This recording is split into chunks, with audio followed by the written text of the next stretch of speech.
Podcast where we keep calm and game on. I am your host with the most, DHM the Hat Man, the Mad Hat Extraordinaire, coming with the typical group of my other four individuals, my other four co-hosts, my other four in the KCGO.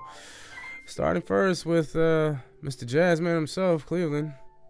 Oh, I'm the Jazzman now? I'm the Jazzman! If that's your phone, then yeah, you are Jazzman. That's not my phone. My phone would be like Metal Gear Solid. Well, whoever's phone that is. Ain't mine. Man, that means it's Clay's.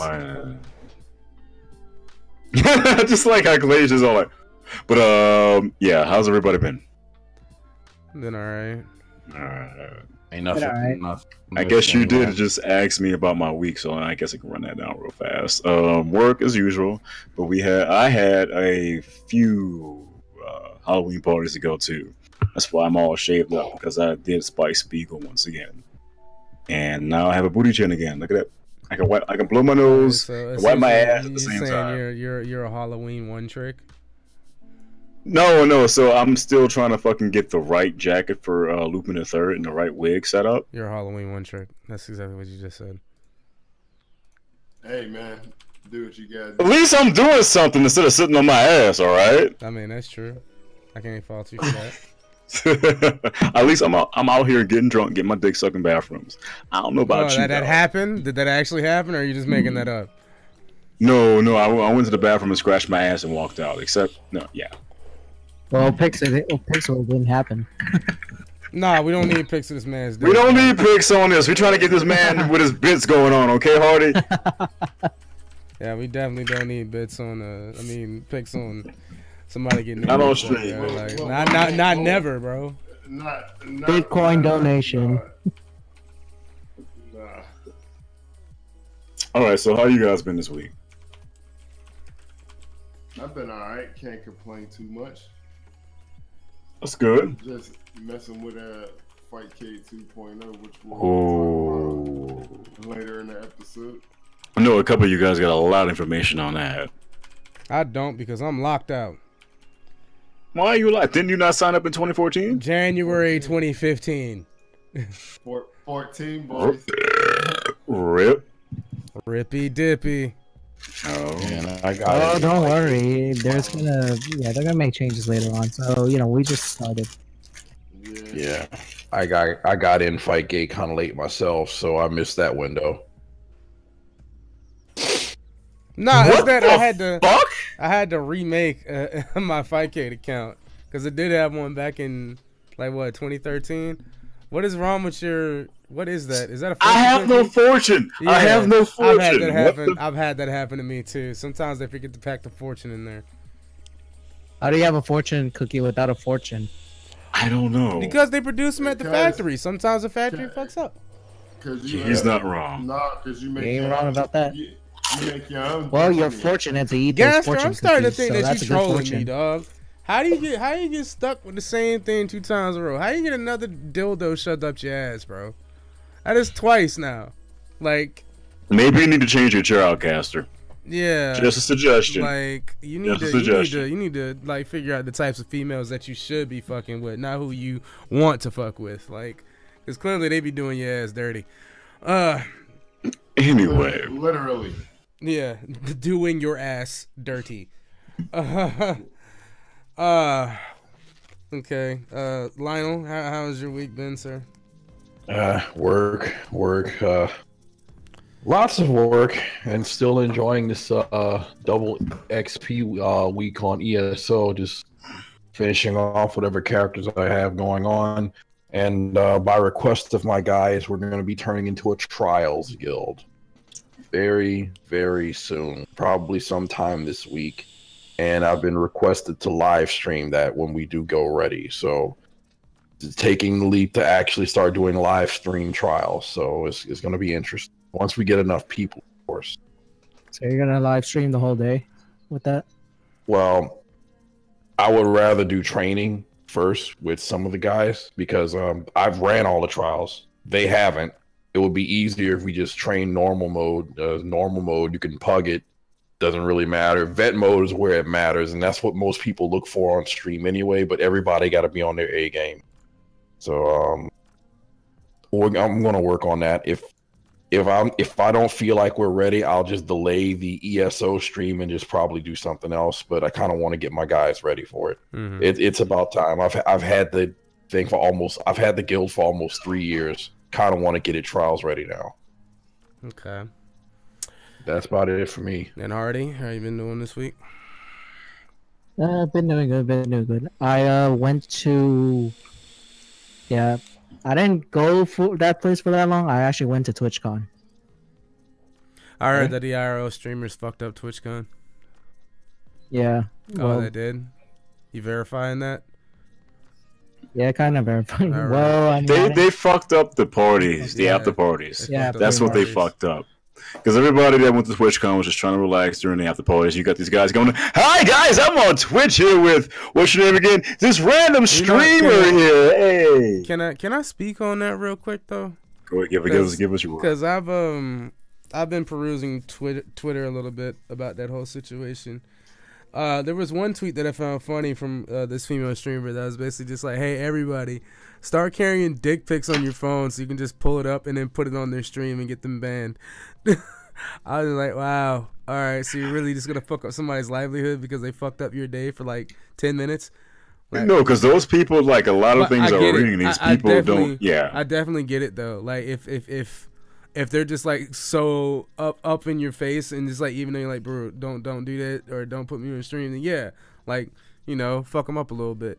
But and then there was this other one where basically like I can see where she's coming from, in a sense where she was talking about, you know, don't just come and, you know, put me on stream and I'm not even like ready to be on stream. Like, you know, I got to get in the right mindset and I have to get in the right mood, or I have to just be like, I have to be ready to be on stream.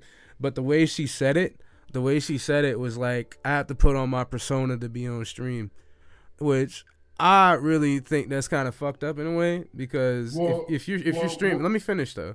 If you're streaming, then people are coming to see you, not a persona that you put on. So, that's a lie. Yeah, you know that. You totally know that. There's people out there that have certain personas, like Mr. Disrespect for one. He's a huge PUBG streamer. That's true. That's true. Yeah. I can understand that. That's a complete character though. You know, like he has the mullet, he has the glasses and everything. That's a complete character. But if it's just like, what he is. You in plain clothes, just playing a game, like I don't need you to just, you know, fake some shit. Just be yourself. You feel me? Right. A lot of people, you know, for to be successful on Twitch, you have to go out there and, you know, project your personality. Like me, I'm a fucking introvert by heart, but when I get on streaming and shit, I have to fucking force myself, which is very fucking exhausting, to be more personable and more fucking engaging to my limited audience, like with like 2.5 viewers. But some people are like that. When they get on, you know, you put that face on, you make your people feel wanted and welcome, and then when you get off, you want to relax. Not when somebody comes on with a fucking camera on a stick. It's like, hey, what's going on, Hat Man? How you doing, brother? Yeah, that's you're the best guy out there. Yeah, say hello to my 10,000 viewers right now. Yeah, I can definitely agree with that. Go ahead, Clay. Because you're right. At the end of the day, it is entertainment, and like me personally, I don't have an expectation of who a person is when I tune in to watch their stream. Like, of course not. You know, that's fair. Of course not. Like, and at the end of the day, like when you stream, you're picking a time for you to entertain people, or for you to, you know, be engaging with people. Right. If I'm at a TwitchCon after party and I'm theoretically some streamer that has an audience or whatever, and like I'm just trying to have a drink and smoke a blunt and talk to some chick or something. Yeah. I don't want somebody walking up on me with a selfie stick with their face all right next to mine. Yeah, like, definitely. You know what I mean? Like they entertain you, but they don't owe you shit. Right. Definitely. Just like a regular celebrity. Like, yeah, but I mean, I didn't take offense to it, but I was just like, you know, like when it comes to like having like a streaming persona and shit like that, I feel like that's more so for like YouTube, not so much Twitch, which is just real time completely interacting. Man, when you're it's like the street performer, dude. You got a street performer out there fucking juggling balls and flipping top hats. But when they go home, they're being a regular person. When you equate it to that, then I can definitely understand. It's just that I'm not that type of person. No, you're real 24/7. Yeah, this what is you you. see is what you get. Like, Right. But you gotta understand, some people aren't the same as you, man. Yeah, I know. Go ahead, Clay. I felt like you wanted to say something. Yeah, like it's as an individual, like you may not look at a streamer and expect them to entertain you beyond what game they're playing and maybe a couple of reactions they have to some shit that goes on in the game. But for other people, this is a much more higher form of entertainment for some people, and there are people. That's very true. Like there are people who fill those needs by playing a character or playing up a certain angle of their personality to a point of exaggeration. Yeah. I'm not saying that there isn't a subsection that that doesn't belong with there. But everybody is entitled to their personal space. Of course. And at the end of the day, just in a theoretical situation, I'm not walking up to a random person on the street with a camera on, like, hey, I'm standing here with this person from up the street. Yeah, like, no, fuck that. Like, I'm slapping your camera out your hand. Like, no. Yeah. So, like, a Twitch streamer kind of deserves that same consideration. Of course. TwitchCon was all day. They was at the after party, had a drink and a two-step and just relax. Right. Yeah. Like I don't even think any. Yeah. Like, but the problem was, I think, is that like TwitchCon didn't specifically state that you couldn't do it, which I feel like they should have. Yeah. No. But right. It's a simple human being consideration type of thing. Man. Exactly. Like.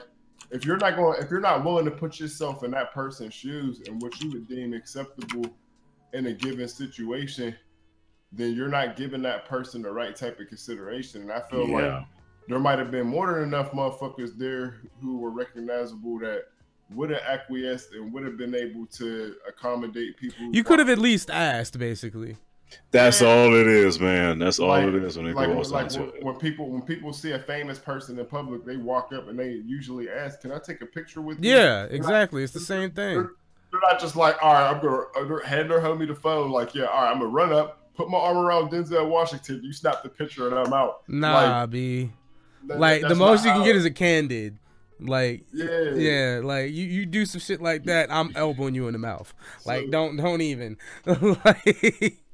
I mean, just walking up on random people and shoving a camera in their face, even if they're a personality whose whole livelihood is being on a camera, you can't assume that they're just willing to do that at that given time. Exactly. There's a time and a place for it. But as far as it comes to me, I don't know. I have an update video coming out, basically outlining more on Quarters Up. There's gonna be a format change, as well as Quarters Up Live. I'm actually gonna do that, and the format for that is gonna be really interesting because as we were talking about bits before, this is gonna be using bits. So anytime I'm streaming, whenever time I'm streaming, all you gotta do is put that quarter up, 25 bits. Put that quarter up, and we can play a first to 3 in any game that you want. I want to have a list of the games that I own right now on my Twitch page. And, you know, anytime you donate them bits, you put that message quarters up in the game, let's get on it. Like, yeah. So it's definitely going to be really interesting.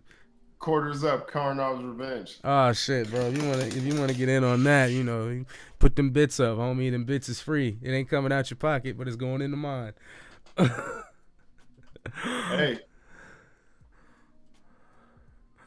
But, yeah, so that's happening. A new series is going to be happening soon, probably next week. I don't know. Depends on when the graphics are made. And, yeah, as far as everything else, Autumn's Grace is on a hiatus. Yeah. Okay. I'm not stopping it. I already talked to you about it, Caitlin. But I'm going to have to talk to you later about it as well, Lionel. Okay. But, yeah, that shit is just... A lot of stuff went down yesterday that just really pissed me off when it came to Mugen fan fiction stuff. So right, yeah, you could discuss about that after the podcast, man. Yeah. So, without further ado, let's go ahead and get into the topics of discussion for tonight. And the first thing that we got going is Fightcade 2.0. For all of you that have accounts on Fightcade dating back to 2014, you already have beta access for Fightcade 2.0. For the rest of us plebeians, we're going to have to wait until they completely roll it out and it's out of beta. But yeah, so there's going to be 3,500 games now, spanning from, what was it, Sega Genesis, 32X, PC Engine, Turbo Graphics. No 32X, but yeah, Mega Drive, PC Engine, Turbo Graphics 16, a wider array of arcade games from the previous FBA build, ColecoVision, Game Gear, Sega Master. Wow, that's a thing. That's a name I haven't heard in a long time. You know what's good about the Game Gear inclusion? You know what's good about the Game Gear inclusion? People finally get to play the actual good version of Shaq Fu. Oh, yeah, the one without like 20 frames of lag. Exactly, the good version of Shaq Fu. And just an improved user interface. For any Discord users out there, you'll instantly recognize it has sort of a Discordian type of a feel. Yeah, you can actually add a game, the name. Yeah, you just add the games that you want to play at any given time. There's a search bar with screenshots of each individual game when you search. Oh, it's kind of like a MAME arcade machine kind of feel then. Ooh, okay. Yeah, it has a much more user friendly, much more vibrant look to it. You know, anybody who's used Fightcade before, it's rather bland. It looks like a fucking old Windows 3.1 program or some shit sometimes. Right, some DOS program going on here. You're hacking into a server and shit. Right. Like IRC server look to it and shit. But Fightcade 2.0 definitely visually went to a decent length to make it a more visually appealing experience and much more easy to navigate for people. Like I said, a lot of games. I see a lot of single player games that are also on there. I'm wondering if there's going to be some way maybe people could somehow freak that and be able to control some shit together. No, at least you're spectating for like if somebody's doing a speed run. Also, right. Also another aspect is 4-player games, a la Simpsons, Sunset Riders, Shadows of Mysteria. Oh, finally! Finally! No, but you don't exhale yet, because I still don't understand how it would work, because I don't see a way for multiple people to challenge each other.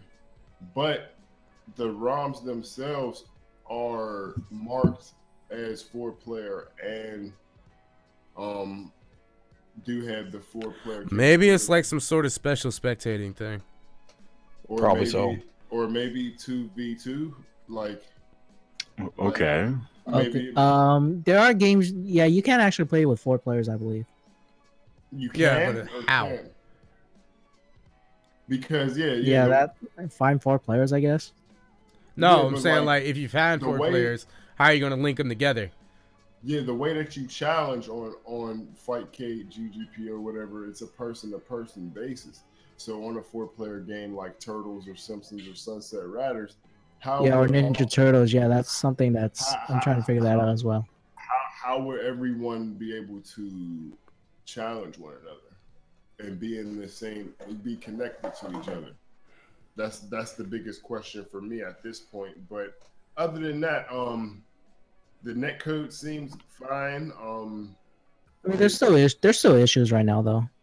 Yeah, True. There's issues with Fightcade as it is, like even without the upgrade. Like, but it still provides an easy and accessible way for people to play those games together. And Fightcade 2.0 only increases that. Yeah, I like that how they added like those bars, like depending on your ping. I guess it solidifies how your ping is. I prefer the numbers. I prefer numbers. It's much more accurate. Like, yeah, totally agree. it's a much more accurate barometer. Like, because there's going to be a difference between somebody that has 20 ping to you and somebody that has 80 ping to you. Right, and and then them showing that on the bar is like 4 bars to 5 bars. Like, you have no way to gauge that at all. Yeah, because you don't know what their bar variable really is. Right. Unless they happen to, release like, hey, 5 bars is blah blah blah. But then again, you know how much, like 0 to 60, and then 4 bars is 70 to like 120. Yeah. Exactly. Right. Some kind of barometer like that, at least. But I don't think they'll do that. But at least just hope they have the option to switch back and forth. No company ever does. No company ever does tell you what those bars mean. Yeah, you're right. Everything, but other than that, man, everything seems, on the level. There is one issue that I have that's a very, very standout issue. A lot of the Mega Drive games, they use the European versions. Is Lionel sleeping? Yeah, he is. Oh shoot! Holy Toledo!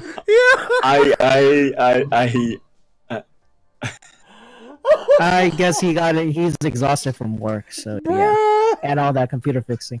That like came out of nowhere. What do we do? Well, what do we do on live? Do we go on without him? Oh wow! I can't. I knew it was gonna happen eventually. I knew it was, but I thought it was gonna be me. I never thought it was gonna be Lionel.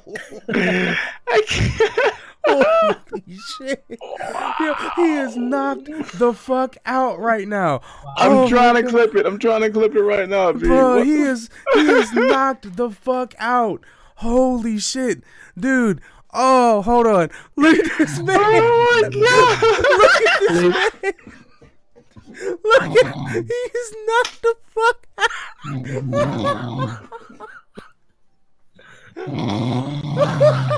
Oh man, holy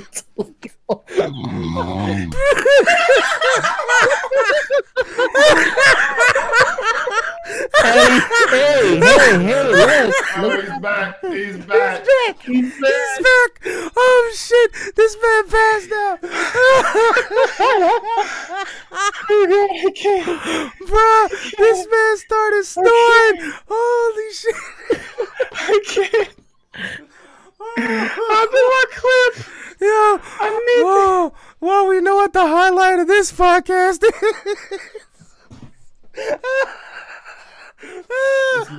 This man conked out real quick. This man conked out like a motherfucker. Oh shit! I've been up since 3 o'clock yesterday morning, so it's completely fine. But holy shit! Oh, nigga, if you want to go to bed, you can go to bed. It's okay. I'm here now, bro. Let's go get it. Well, let's hope you don't pass out again. No, he took one of them. He took one of them power joints. He's good for a minute. He took a good 5-minute power nap, bro. But yeah, like I said before, shit. Fightcade 2.0 Mega Drive games, they use the European versions of the Mega Drive games, which causes them to run slightly faster because we run on 60 hertz over here. They run on 50 hertz in Europe. Right. They run on a PAL setting. Yeah, there's definitely a lot of games you could actually play. Well, they added really just a lot now. Oh, can we get a even those NS4W games? Can we get Eternal Champions? Yeah. Right. Right. That trash ass game. Right. The new Fightcade came out this weekend, Ryu.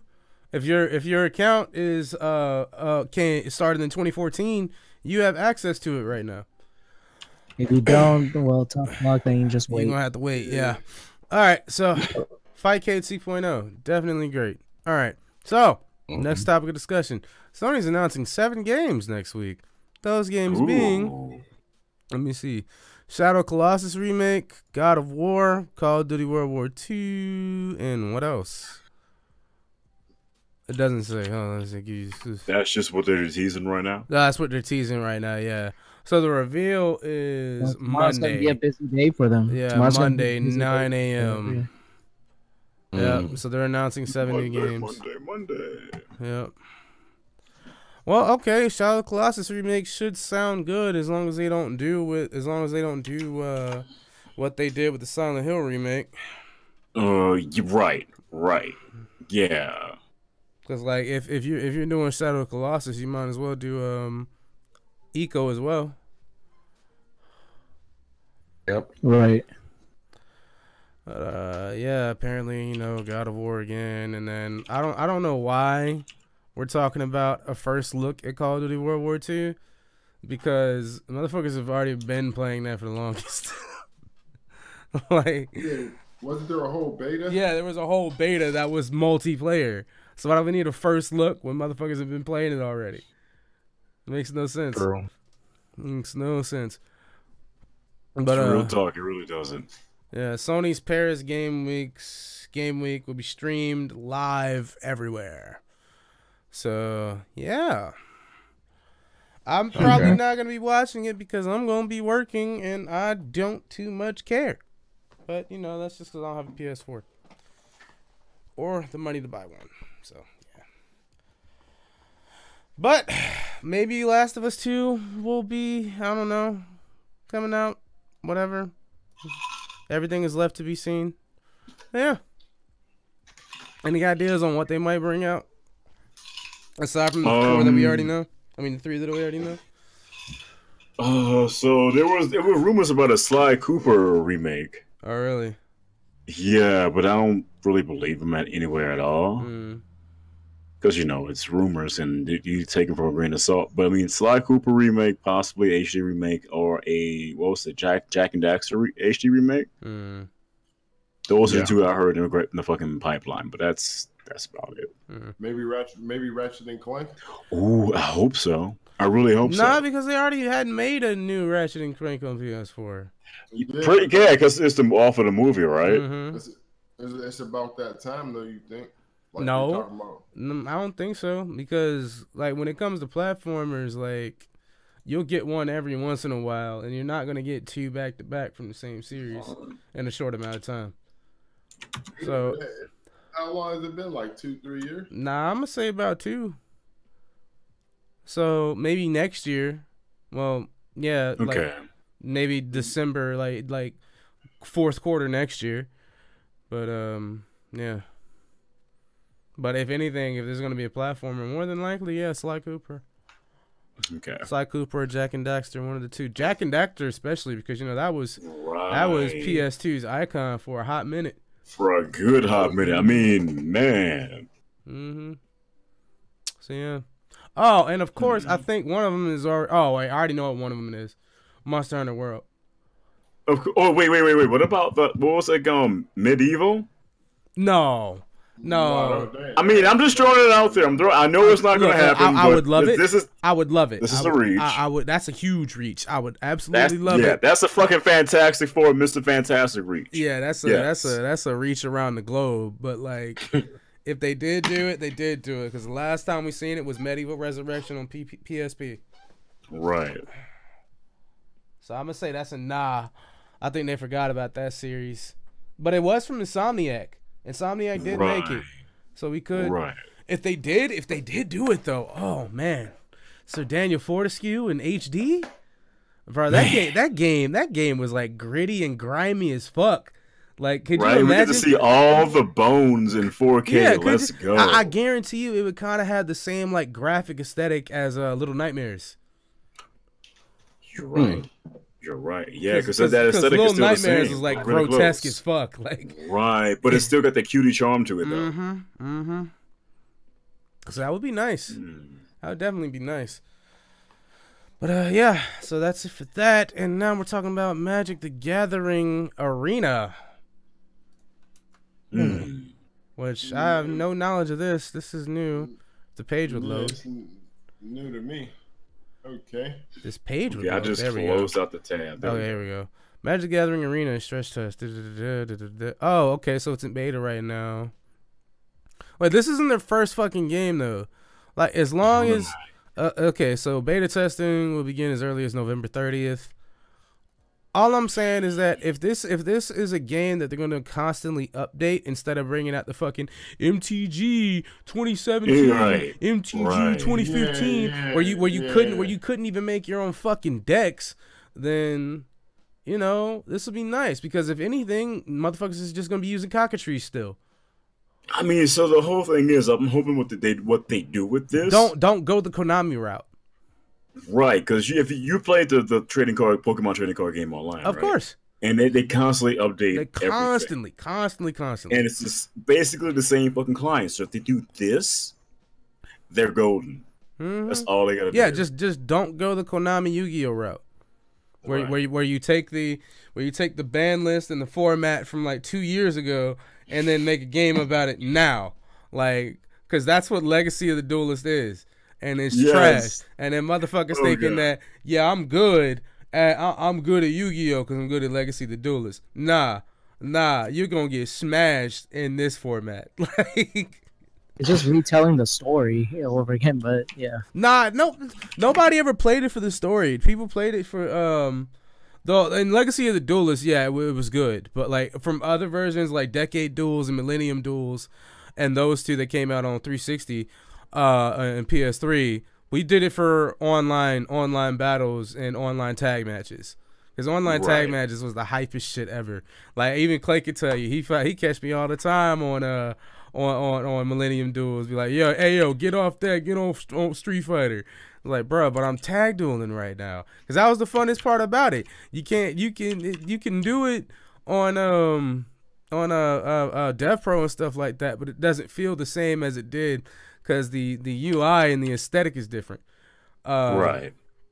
Yeah, that's the only reason people ever bought any of the Yu-Gi-Oh games on console, was because they were smooth, they felt good and everything. The only problem is that they were never updated, never updated. And with these latest ones, like, they locked a lot of key cards behind paywall. So what the smart people did was, we got a game save and then pass that game save around through the cloud. That's what we did to everybody. So we all had all the cards. It wouldn't have to grind for them, because even grinding for them is stupid as shit, because you can have the max amount of cards. I mean, the max amount of cards of number of the same card, but they'll still give you the same card again, and it would fuck you over. So yeah, like, as long as MTG follows the same route as Pokemon TCGO, it'll be good. It'll definitely be good. I might actually get back into MTG if they do that, because MTG is fun. MTG is definitely fun. Yeah, man, it's still the best trading card game to me. Yeah, it's just, I don't like playing it on cockatrice. It feels so, like, bare bones, and like, you can just mess things up really easily on cockatrice. So yeah, like, MTG Arena, depending on how it goes, depending on how this beta is, I definitely say pick it up. I'm thinking about picking it up. Now, if you're an OG, definitely pick it up. I'm just thinking about how much it might cost though. I'm thinking maybe $20 range. It should be $20 range, but they ask for more than that, then you better have all them cards unlocked already, Playboy. So your max is $20. Yeah, max for me on buying this is $20. Yeah, because this is a game that undoubtedly is going to have some microtransactions, so they should make the base experience cheap, so people get in and say, "Oh, I only spent $20 on this game, so I may as well buy a couple decks or blah blah blah." Mm-hmm. If they fucking charge $40, $60 for it, it's gonna dissuade people from maybe buying some shit that they want to sell. You know, honestly, I would prefer, like, if they're gonna have microtransactions, I prefer that, at least, like, to dissuade that, or to make it so it's not card pack microtransactions, make it $40 so I get all my cards from the start. And then, well, and I then would even those say friends, $40 because you know it won't be $40. And then it'll those, probably be like 60 or yeah, 100. but even still, that's even more reason for them to dissuade them from the microtransactions being card packs as much as this aesthetic things like card backs or like sleeves or boards or characters or avatars yeah stuff like that doesn't affect actual gameplay. But you know it's not going to be that. It's probably in a perfect world. In a perfect world. In a perfect world, if we weren't dealing with fucking the capitalist fucking bullshit that we deal with now as gamers. This is bullshit. Like, we just want to play fucking video games. Yeah, and not have somebody in our wallet 24/7. If that's the case, man, I'm just gonna be running my Izzet deck and my angels the whole time. Like, even though it's not meta, I don't give a fuck. Like, if that's the case, I'd rather just play people in real life and spend and just scoop. Mm-hmm. Yeah, I'm a scoop on that if it goes like that. But are they gonna make it like tradable though? Like, nah. Once it's released. God, I hope they do at least, because Hearthstone you can't trade. TCGO you can. TCGO you can. So I'm hoping they do. You're still doing it. You're still doing it. TCGO. You're still doing it. Pokemon trading card game, okay? There you go, yeah. TCGO, not Go. T trading card, Go. Pokemon trading card game. They do that online, but you know the prices are extremely skewed for the cards that are really good, which is bullshit. But I mean, at least there's a market out there. And unless they wind up having to do like if you buy a real pack in real life and you go and buy include codes in the packs. Yeah, that'd be nice. Yeah. I mean, it would be nice. TCGO got that too. Yeah, and it would be nice, but the only downfall I can see of that is the people that play the game in IRL who don't care about the online component, and they get these stacks of cards they can't do anything with, which will increase the price of the packs themselves. No, because it didn't do that with Pokemon. True. Very true. Great counterpoint. You're right. Holy fuck. Like a pack is still $3. You're right. Well, depending on where you go at, because everybody's fucking different around where I'm at. Target 20 different card shops. On Target, at Target, it's I think it's like $275. Walmart, it's about $320, and Kmart, it's a little bit cheaper, but they have the older stuff. So it really depends on where you go. I think the best place to get cards, though, if not from a card shop, is actually Target. Like, low key, it's actually Target. Dude, they have some really good deals around fucking Black Friday. Fuck. Man. Because Target always has your shit in stock, and you always get it at a decent price. You might not pull what you want, but you're still getting the card packs that you want. Mm-hmm. And plus, like, they keep it in the kids' toy section as well. So, like, they keep, like, for the most part, they keep like some Magic packs and a lot of the Pokemon packs and stuff right next to the registers. But for all the big stuff, they keep it in the back with the children's toys. That's what I noticed. So yeah. MTG Arena, hopefully you're good. Next thing's next. Injustice 2 confirmed for PC. I think it's a little bit too late. I think it's a little bit late. They were a little bit late on this. Who you telling? Yeah. But then again, that's go ahead, Clay. Go ahead. I think so as well, but Injustice 2 isn't a horribly bad game, and at the end of the day, I feel like any experience being introduced to the PC is a good thing. Here's the problem though, Clay, is that NetherRealm does not have a great track record with fighting games on PC. MKX.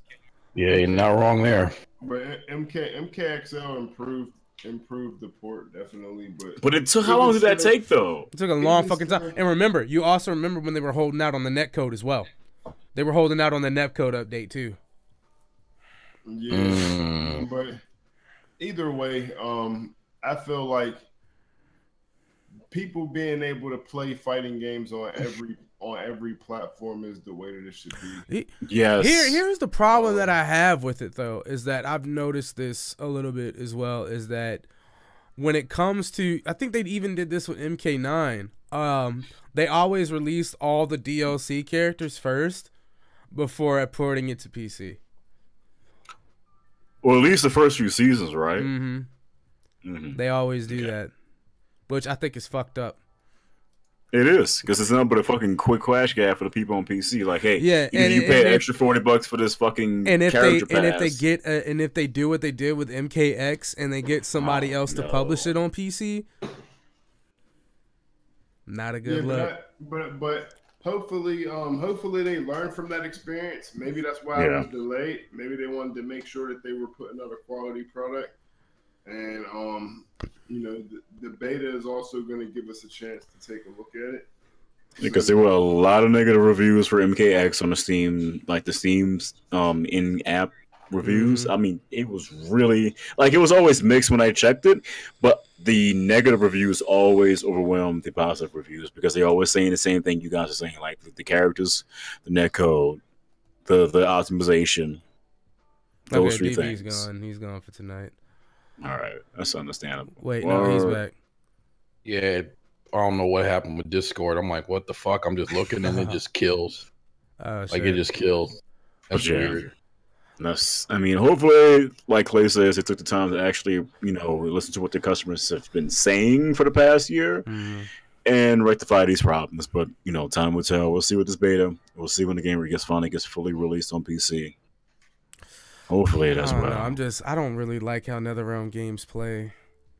Like, I'm the same way. I love watching them, but I do not like playing them. I'm the same way, but at the same time, I admire what they've done from MK9 on to. Oh, definitely! Yes. Like NetherRealm's games are gorgeous, absolutely gorgeous.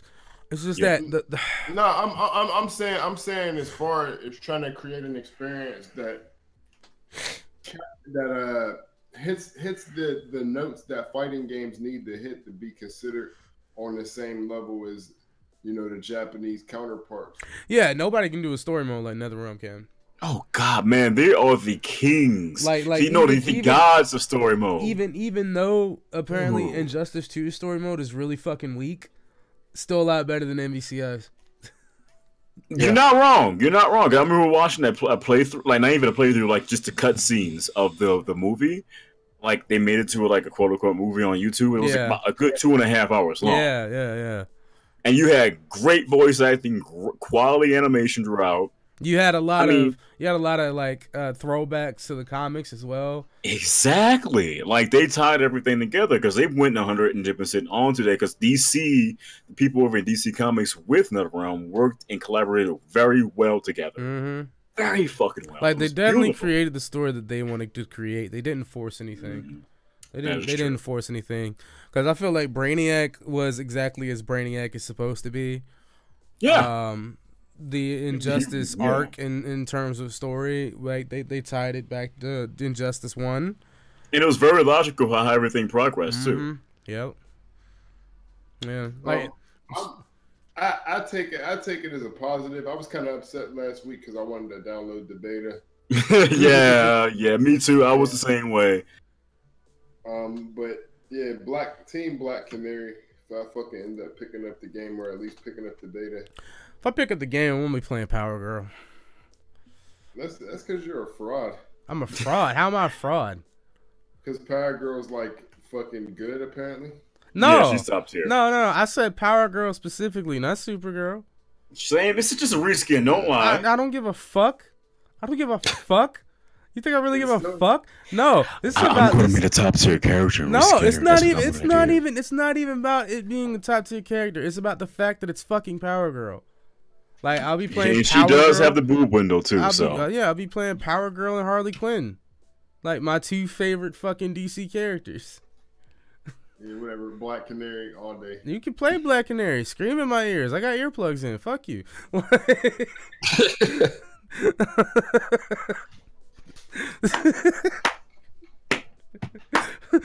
Fuck your trait. Oh man, but yeah, it's good to see more P. It's good. It's good. This is good. I'm not mad at it at all. I'm just mad that they waited so long. Because once again, this feels like it was another timed exclusive that they didn't say was a timed exclusive. Man, I don't think so. I think with WB and NetherRealm's track record with bad PC ports, They didn't want to have another Batman on their hands. That's They true. didn't want to have another That's MKX true. on their hands. That's true. So they probably just evaluated the team that they had behind their porting this time around, and that's why they're releasing a beta before they release the game, just to make sure that everything is on track. Right. Okay. Like sometimes that's the curse of being a PC gamer. Porting. Oh yeah. Go ahead. Porting issues can turn a really good game into a really bad one. Because we also have the Justice League movie coming up really soon, so that's what I'm thinking. Why they delayed on PC? Think about it. Think about it. Nobody played Bethesda games on PS3. Nobody. True. True. Because they were buggy messes. They were extremely buggy messes. They like Batter Essence, they're already super buggy games. Right. But the 360 brought some stability to that. On PlayStation 3, it was impossible to play like Skyrim or Fallout like all day without some crazy shit happening where you had to restart your game like twice. Like glitching through the floor and everything like that. Don't remind me of that shit.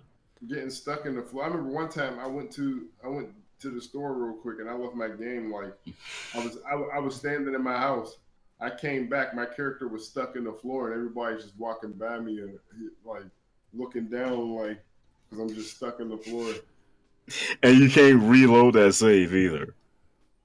Nah. That's those jank physics. Nah, that's that jank fucking, we're gonna create a super powerful system that's hard as fuck to program for. We gotta give you all the options and none of the options at the same fucking time. Bethesda. Softworks. Nah, Sony. Well, it was the same way on Xbox 360. Contrived system design though. Like the thing about the Xbox is that they were able to fix a lot of the problems early on. Like plus, on PlayStation 3, Bethesda games were always broken no matter what. Like you can also say the same for MVC3 and Street Fighter 4. Nobody played those games on PS3. Yeah, nobody played fighting games on PS3, period. Like, until it was like the last iteration of Injustice them. 1. Right. And Ultimate Marvel's Capcom 3 and then an Ultra Street Fighter 4. Niggas even played MK9 on 360. Maybe KOF 13 niggas played on Nope, PS3. that was also Xbox. It was all that shit was Xbox because everybody bought the sticks for the Xbox because that's what everybody ran at tournaments because you can go to GameStop and buy like four Xboxes for a grip. It wasn't even that. It was the fact that input delay. The input delay. Oh yeah, that too because that was the most preferred system. Like, bro, like when I can't do Ryu DP FADC Ultra 1 on PS3, there's a fucking problem. Yeah, you like got a good point there. I was playing Ultra on fucking PS3 for like 2 months and went back and my timing was completely off. Yeah, it's the same thing. It's the same thing with the PC port compared to the 360. Like your timing's off on that too because the PC's faster than the Xbox. Yeah. PC's the best version of Ultra. Yeah. All right, so before we get off of track anymore, Resident Evil 2 board game raised over $1 million in crowdfunding. Wait. That actually went. What? What about the Resident Evil 2 remake of the game that is the best one in the series? You're not wrong, Clay. Speak the truth on these mother lovers. Look, all I'm saying is that as soon as this actually gets released out into the public, we're going to be seeing it on Tabletop Sim. And I kind of want to play it. Oh, we're going to play it. Yeah. I'll play it too, but I won't enjoy it as much as I would if I knew that they were fucking actually making progress with this Resident Evil 2 remake. Because it seems like they remade a lot of Resident Evil games. Bro, it was funded in less than 1 hour. Yeah, they need to fund that Resident Evil 2 remake in less than an hour too. The project's original ask was 150,000 euros. However, its final total sees it capture 34 all of its pre-prepared stretch goals, which are made up of extra weapon cards. Went over to 800,000 euros. That's roughly just over $1 million. Over $1 million, yeah. Let's see, 34 stretch goals, extra weapon cards, Kickstarter exclusive figurines, and yeah. So players. Okay, so here's the synopsis of how you play the game, I guess. Players choose from a number of familiar characters before venturing into the zombie-infested streets and buildings of Raccoon City in a desperate fight to escape the nightmare designed specifically for the Resident Evil universe. From the ground up, this game brings the thrills and the dangers of the setting to tabletop. World-class miniatures and innovative mechanics help deliver experience. Okay, so never mind. This is just a synopsis of the whole thing, not how you play it. But there is a demo of how to play the game on the website. So I'm gonna go ahead and drop this into chat real quick for anybody that cares about Resident Evil 2. Me personally, I was one of the people that played Resident Evil 2 on N64. Bad idea. Very bad idea. Very bad. I can see if they did like Resident Evil Outbreak, that would be better. And have you actually had a chance to play the Resident Evil deck building game? Nah, but this was made by the same people that did the Dark Souls board game, and the Dark Souls board game is on Tabletop Sim too. That is actually very well done compared to what I'm looking at on here on the demo playthrough, because they've got like a lot of fucking convoluted bullshit added to the base set of what Resident Evil is. I mean, I understand you got to get, tension and fear things going. You got to have like this overarching sense of like dread and whatnot for the atmosphere, but it's just like extra stuff we don't need.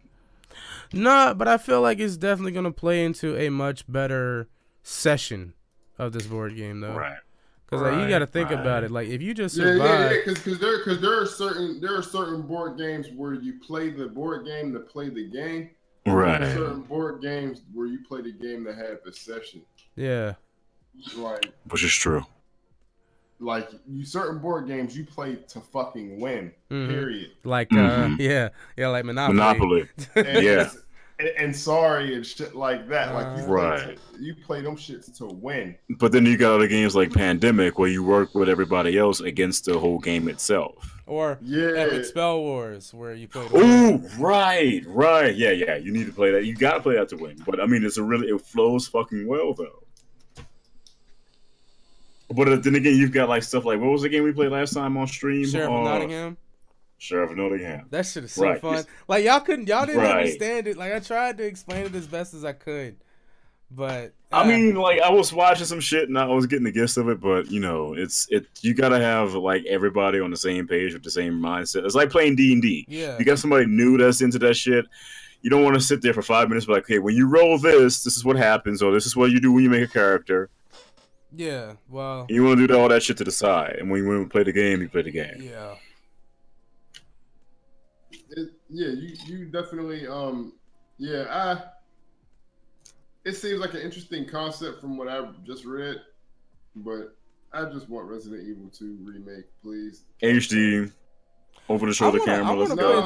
Please. You want the tank controls? Yeah, I like how they did the Resident Evil 0 did. Good shit. Real talk. You know what I want to play? That's Resident Evil. I want to play the Game Boy game that was Resident Evil. You never had a chance to play it? I never had a chance Game Boy Color? Okay, it was really well done, dude. You should stream it on Halloween night. Yeah, nah, I'm gonna be working. I think I might be working. Yeah, because I remember seeing you had a post saying you might be working late. And that's why you did stream today, right? I might be working like a 2 to 10 or a 3 to 11. So when I come home from that, I'm going straight to bed. But I definitely do want to play that, as well as Ryu. Yeah, we're never getting a Dino Crisis 1 and 2 remake. Don't even think about it. Yeah, Dino Crisis, nah, that's not happening. That's not happening. Dino Crisis is nowhere, man. Even though Regina was fucking rest great. Rest in peace, Regina. Yeah, rest in peace, Regina. So yeah, like I'd say I definitely would want to play this at least once. Yeah. I'm the same way, but if depending on the price of it, like I'm not gonna drop like $100 for this whole thing just to play one time. Hey, here's the thing about it, man. We ain't gonna be buying shit. We got tabletop sim. That's all we bought. I got you on that. But like I'm saying, like it was a real life. If I'm at a con and I see it there, and I've got my homeboys, my homegirls with me, and they'll be like, "Yo, Resident Evil 2," and then we jamming out. But if it's real life and I walk past that shit in a car shop or a game shop and be like, "How much money?" No, No. Nah. No. You know what? That's like them niggas that be playing hero clicks. You see that all the time at card shops, and I'm just like, why though? Right. Because but when you watch these motherfuckers play, they're having a blast though. But they literally be carrying like 6 toolboxes into the card shop, bro. Like, bruh. Like, you know what I'm talking about, because you've seen it. Yes. You've seen it. They be carrying like 6 separate toolboxes. There was a guy that always come to my car shop dressed up as Tony fucking Stark, dude, cosplaying his dudes too. He looked just like Robert Downey Jr. and had his metal case and open that shit up, and you would have like tiers of like the Avengers and all the villains and everything just pop out this case, and you're just like, yeah, and you're just like, I know you spent well over $1,000 on this shit just for it. You're just like, just for it to die in like 3 years. No return on investment on that one, dog. No, you're done. Not at all. You're done. That's just gonna be sitting in your storage unit for the rest until you pass it down, and there's like a revival with your kids. No, it's not even that, dog. Like that shit gonna be sold on Storage Wars 2080. Like, well, we got hero clicks here. This was huge back in like 2010, but now it's just trash. How much can this auction go for? 5 cents? Let's go. Yeah, like. I don't see you're not getting a return on investment with that, but you know, whatever. Okay, so GTA 5 story DLC expansions will not happen at all. Which I mean, I don't know why people expected this in the first place, because all GTAs have been canned stories. Once you're done with them, you're done with them. I agree with the developers' response to that, saying that. Because GTA 5 had the biggest story of any of the games. It was real talk. It was literally 3 games in one. Yeah. Well, how many hours altogether was all 3 stories? It was about like, I want to say 30 hours maybe. Per character? No, total. Okay. Yeah. Well, 10 hours per character. Okay. Like 30 hours total, I feel like. Because I finished it in the span of 3 days. Same. So I can respect that. Yeah. The online experience took off. It was something I feel like people had spoken on from the time that online gaming had become a thing. Right. Yeah, because as you saw, remember you had GTA San Andreas real life servers and shit like that. Right, and then you had like GTA 4 servers and then the Mania servers on PC. And then GTA San Andreas multiplayer. Yeah. Right. You know what I mean? The online shit on PC.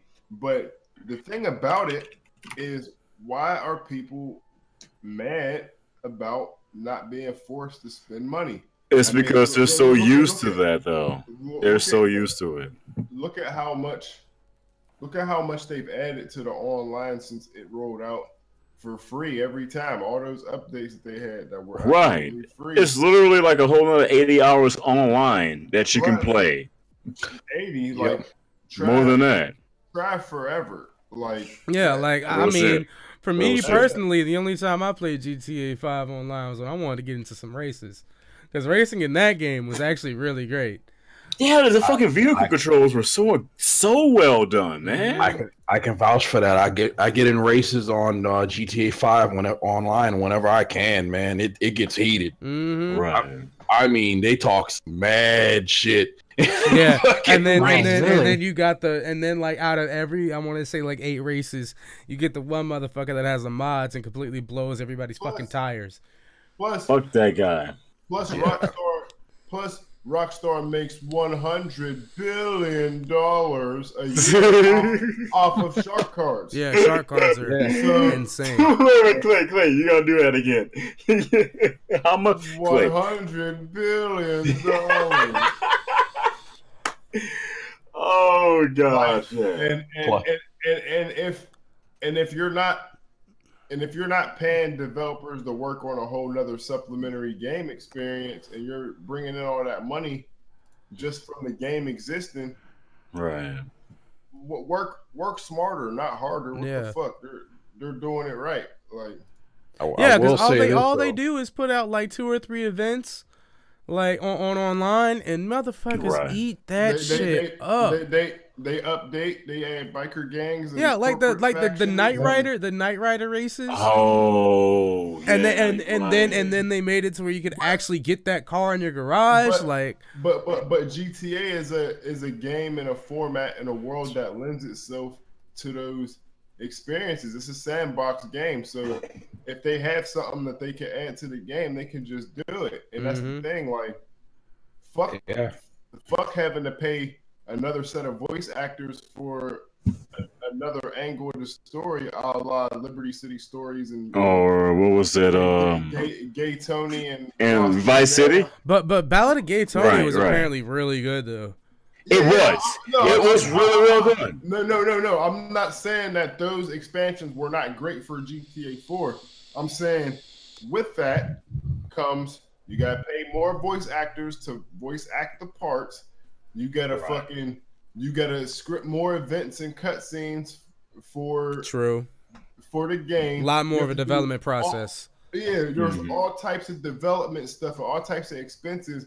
Why would Rockstar fuck up a good thing by adding another single player experience? Yeah, because if you think about it, if you're going to do that, then a lot of the new like extras and expansions online are going to stop for a while. Right. Either that or it's going to fall flat and fuck up the single player experience of the game for some people. That is true. Yeah, because like there's a couple things that I still have to do on the single player, like the stunt jumps and all of that I haven't done. I paid $20 for this shit. The game was good enough. Like, what the fuck? This shit didn't really do anything for me. Like, it's pretty simple. Oh, sorry. It doesn't even necessarily have to be bad in order for it to have a negative reception. So I say just like if anything, if they was to do it, it would have to be on God, what was his name? Franklin's friend, you know, the nigga, that thing, that dude. Lamar. Lamar. Yeah, it had to be on Lamar. And it's kind of funny because they focused on him with the online. Yeah, because there's a lot of stuff with Lamar online. Like a lot of stuff with the side characters that they put online. Yeah, which was supposed to be like before the story started. Right. But yeah, man, what's up with fucking wake me when fucking Red Dead Redemption 2 fucking online starts. Right. Because I'm definitely down with making Django out there. Dude. Red Dead Redemption, it was hot. The online was great. The Undead Nightmare expansion was fucking great. That was a separate game in its own. Plus, it was compatible. The online was fucking epic. The thing that I loved about Red Dead's online was it took what GTA 4's online was and made it incrementally better. Oh, GTA 4's online was trash. Nah, that shit was fun. You get 5 or 6 friends that hijack a Port Authority bus, and everybody's shooting out the windows. Can't nobody stop you. The almighty murder bus. Yes. We're spraying people everywhere, blowing up every car. I never got to do that. Well, you never had that experience? I was on the opposite end of that experience before, and it's not fucking fun. But I can understand why he would have fun with that. Because it was like we had 6 people in a party, but there was no cars big enough to support our whole clique. And then I'm like, yo, let's go steal a bus. So everybody was able to get on, and everybody was just shooting automatic weapons out the bus. And all the other motherfuckers was running up trying to grief us, getting their cars blew up because they're getting shot by 6 people with automatic gunfire all on one car at the same time. Yeah. We cleared out lobbies with the murder bus. Yeah, now the murder bus is no longer a viable thing because you got you can get fucking tanks. Like you can get like random ass tanks. You can get the fucking unkillable fucking Valkyrie. And that counts as a fucking bonus mini game. You can't die if you could stay alive for 10 minutes, you get like I think $75,000 in cash if you could stay alive that long. I'm guilty of that shit. I got a fucking APC that I got the fucking APC blowing people shit out of the sky. Like, fuck that shit. Somebody tried to do the fucking murder bus 2 weeks ago on me. I said, no, fuck this shit. Yeah, That's it. That is a GTA 4 exclusive piece of tech. Man, that shit. Oh, you want to enhance the murder bus? Do the murder bus when somebody's trying to do CEO missions, trying to get their cars back safely. That shit is nuts. Yeah. I don't like griefing people, honestly.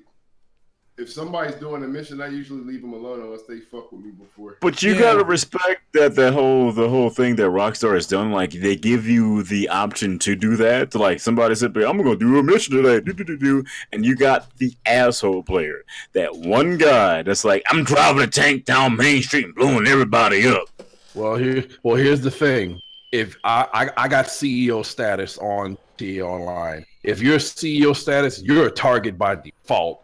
Right. You are wanted, so you're gonna get grief, especially when they did the gun running update, the fucking explosive sniper rifle round, the ultimate fucking grief. That shit's self-explanatory. It's just like a fucking grenade.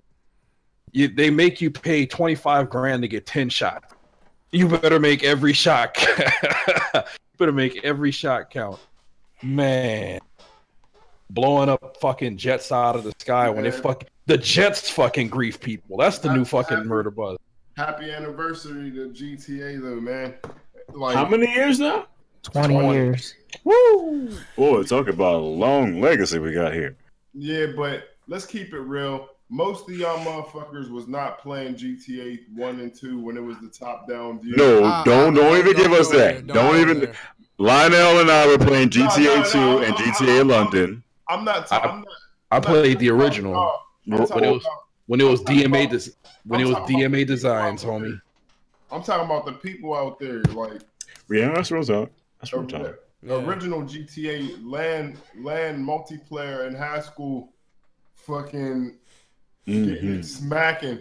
Back when I used to play that shit on PlayStation, people be like, "Yo, look at these graphics," and blah blah blah. Like, yeah, whatever. It's so lifelike. Look at these textures. Nah, they were talking shit, but I popped my Snoop Dogg CD in the PlayStation and do a drive-by. Like, fuck.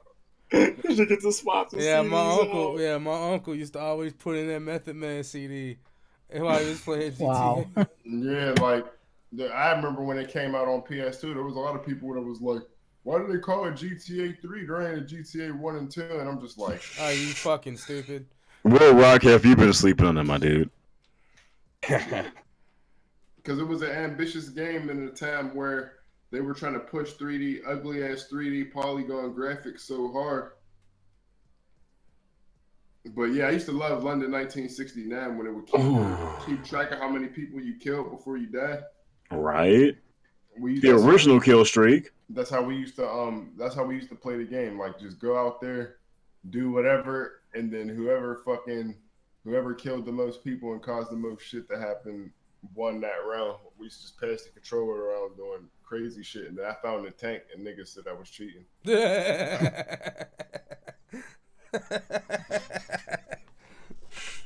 Oh man.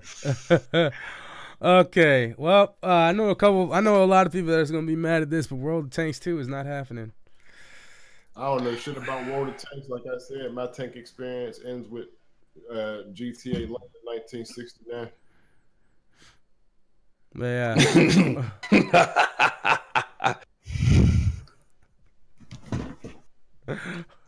What now, Cleveland? What the fuck? He linked me the congratulations, you played yourself. Hold on, let me look at this real quick. Dude tried to throw a grenade at DV and fucks over it. Wow, I'm like, wow.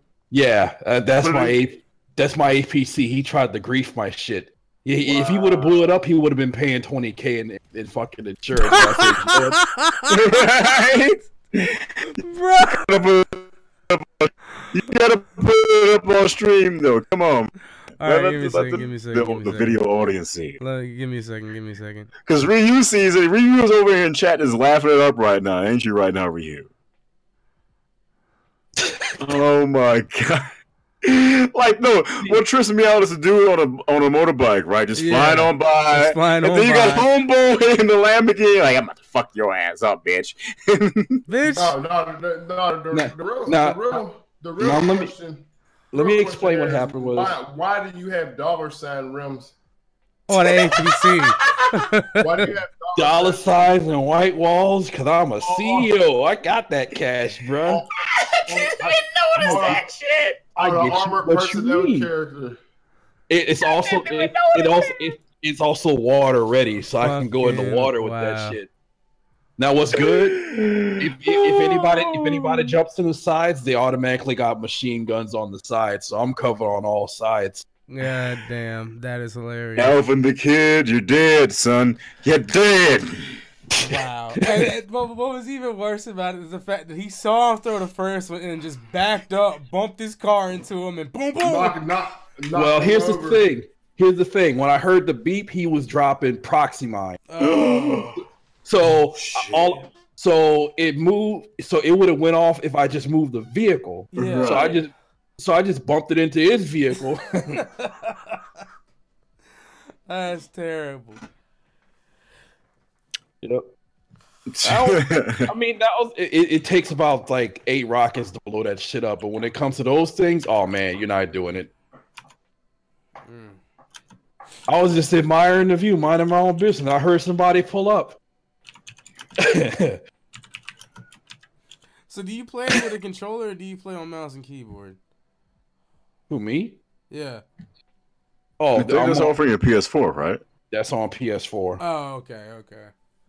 But yeah, I had it on, but I said, you know what? It's already here. So I said, why not? I already got it for PS4. I just couldn't import my character, so my character kind of stuck. So I've been getting my levels and shit back. But that's when the CEO stuff started coming around. So I said, okay. I said, I need something that people ain't gonna blow the fuck up, and there's my APC. That's literally what I roll around with in game.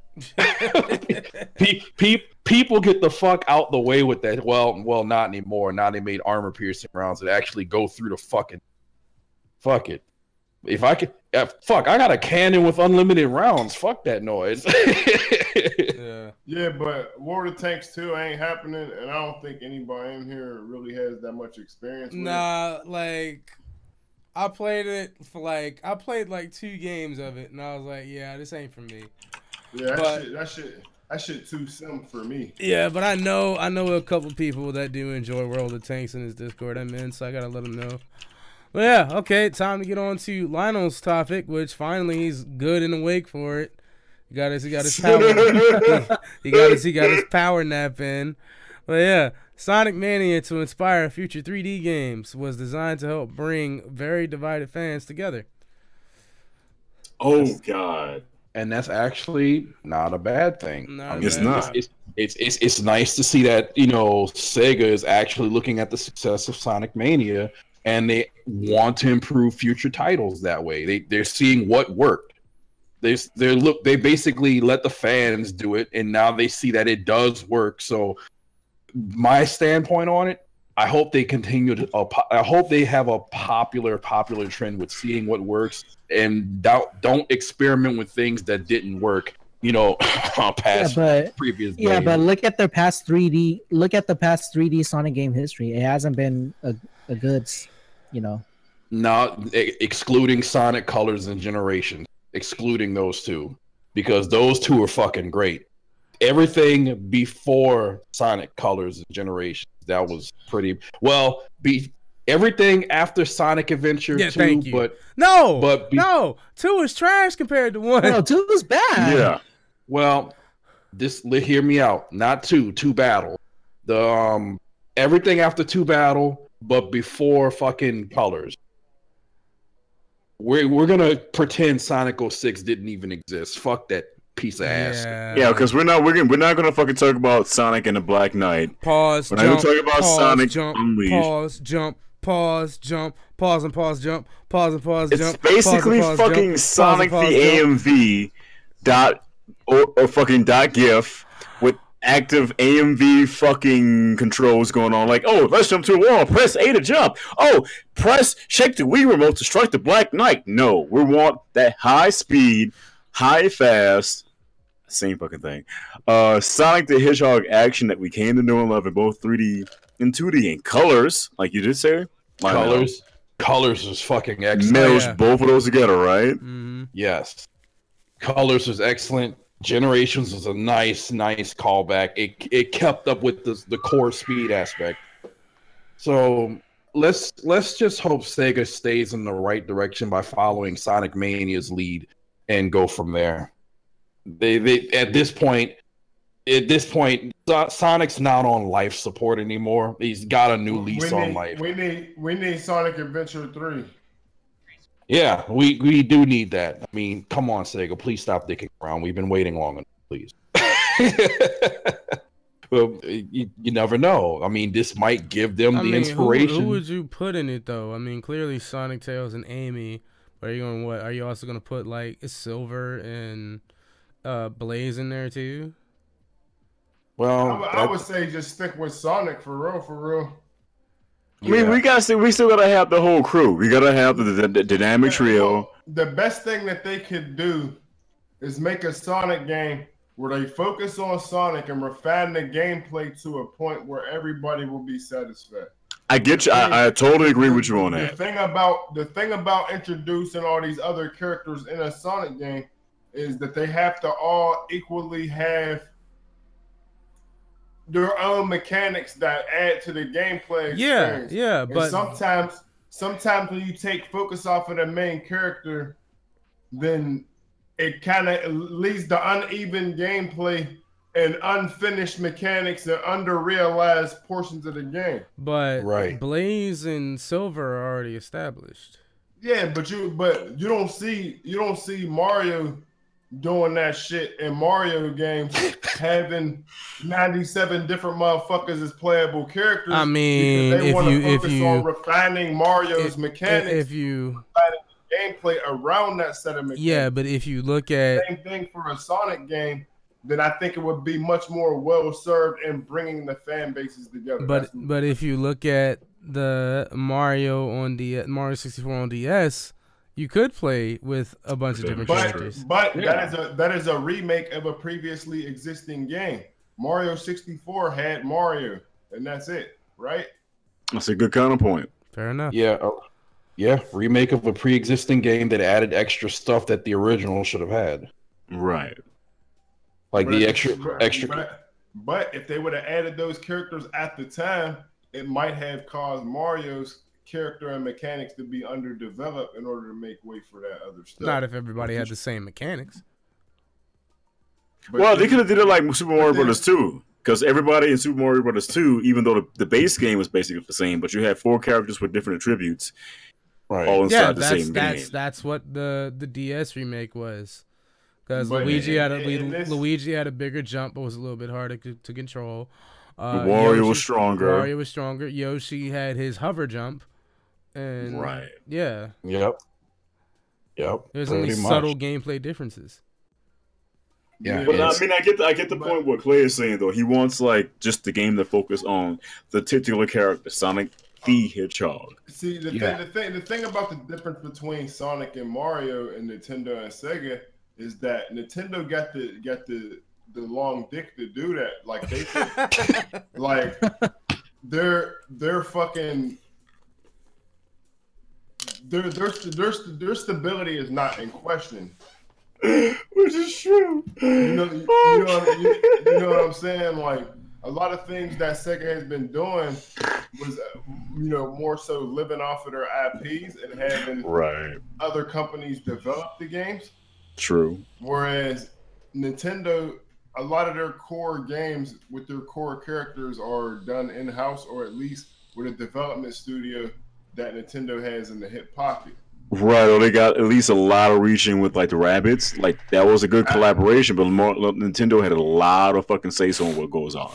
I feel like if Sega would make a new 3D Sonic game that was trying to be like a modernized Sonic Adventure type of game, I think that they would be well served to focus on Sonic, focus on creating that sensation and speed that's well known through the Sonic games, focus on just that character and the classic things that Sonic does that made people like him in the first place. Right. Like Sega doesn't have the fucking stability to make a well-rounded cast of characters in a platforming game. I don't think. Like, right. That's why these characters wind up being supporting characters or on the sidelines, supporting Sonic in some kind of way, like with Sonic Colors or Sonic Generations. They popped up with the little talking heads, and they gave a little bit more to the story, and that was it. The story was, I mean, the gameplay was still focused on Sonic the Hedgehog, and you still had Knuckles the Echidna or Tails, Miles Tails Prowler, or you still have those core characters in the game, but you know they did very little things to the gameplay. You still have the core basis for what people want in the game. It's that high speed blue blur action going on your screen, either in 2D or in 3D, and everybody got what they paid for in the end. All right, I just got one question for DV. Why you shoot that man off that boat?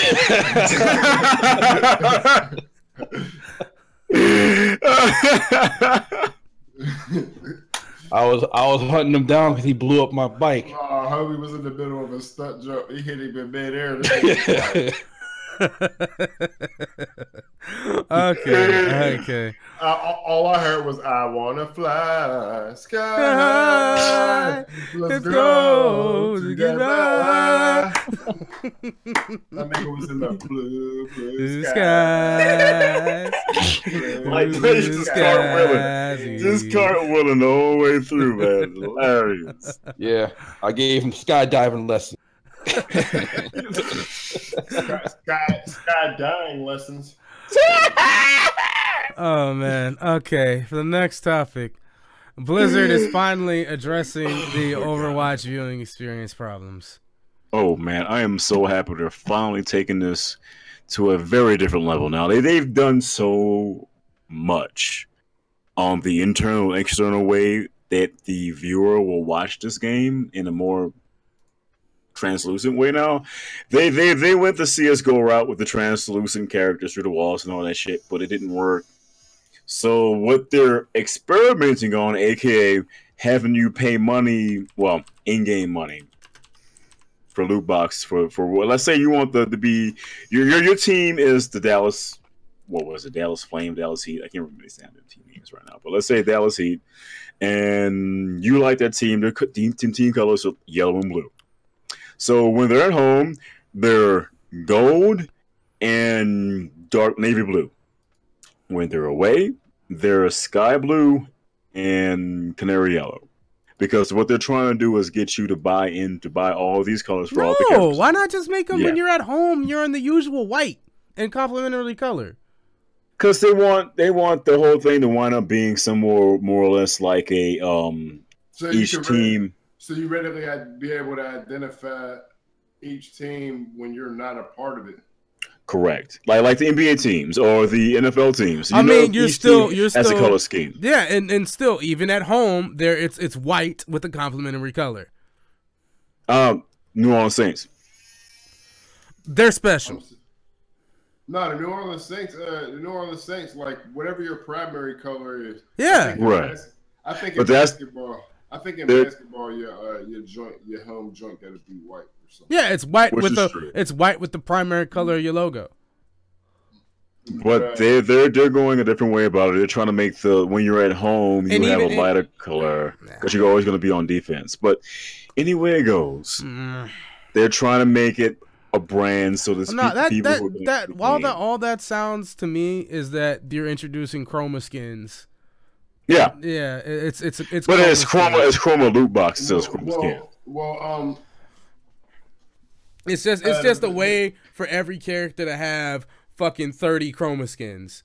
There's a video up. I was looking at it earlier before we got on the podcast. Instead of 15, like, come on. There's over 600 skins in this new update that's going to be dropping once the Overwatch League drops. It ain't even skins. It's like 12 skins and then like 588 recolors. Pretty much.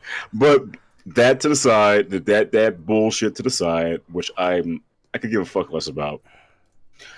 What they're doing for the viewer experience is very big, very great, engrossing to the point where, like, okay, this is 9 minutes of this nigga literally just standing. He's just sitting there doing his Jeff Kaplan thing. Yeah, I thought they were going to show at least some sort of like in-game with the changes. Okay, I wish they would. Well, I've always felt like while first-person shooters and competitive shooters are some of the most competitive games in the esports sector, competitive gaming sector, I've always wanted them to do something to take the viewer experience, because it's like, since every person is an individual and they're controlled from a first-person perspective or whatever, it's hard for a person to watch the game and get a feel of the action from an overall standpoint. So, okay, so you're hearkening back to what I said last time whenever we was talking. That wasn't even last time. It was like, what, 4 podcasts ago? You were talking about individual player cams? Individual player cams, yeah. Yeah, I remember that conversation we had. That,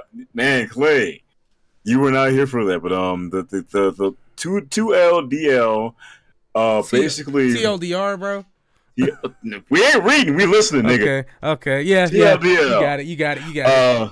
So he was basically saying that each character, whoever's playing that character, would have their own Twitch stream, or was it BNet? Because BNet, we were all like, everything should be streamed through BNet, and the people can download. Which, funny thing about that, the BNet app is now on smartphones now. Did I predict the future? Did I predict the fucking future? We did. Don't you fucking take all this credit. We were fucking having a back and forth about this. I am going to take all the credit, because when I said it, I blew your fucking mind. That you did. Now, and I did enhance on that idea. So, but anyway, you get that. You take that W. You hold that high in the sky right now, because I built the skeletal. I built the skeletal work and the muscle weave. You just put the skin on it. And I put the brain in there too, motherfucker. Don't hold me back on this now. I put the brain on there. You were all like, "Yo, we should do this and this." And I was like, "But we can enhance it with this, and we do that." And you're like, "Yeah!" But anyway, fair enough. Anyway, they already got the BlizzNet on phones and tablets and all that stuff. So we just need to see if they actually roll out this BNet streaming app, which they already have been testing through Facebook. So if you're following your teams, you can probably follow each individual player on that team. Be like, hey, I like the DPS player on Dallas Flame. Let's go look at them. Oh, I like the support player on the Shanghai Dragons. Let's go follow them. Boy. It's happening, baby. That's what the potential future is. This is what we're predicting. This is not what's going to happen. Blizzard, we have no idea. If you want to send your application my way, go ahead. I will leave you my P.O. box for you to drop that in there, and I can be on your creative team. Email address. Don't give the P.O. My email address, my business email address is evanmhetrick@gmail.com. Go ahead and drop that in. But for real though, just the gist of this whole thing, he sat here for 9.5 minutes to talk about was basically he's just trying to make the teams distinct and relatable for people who follow what's going on, and for people who don't, it's a very easily watchable experience for the cast and the people who don't know what the hell is going on to watch. That's it. Clay, you look like you want to say something bad, dog.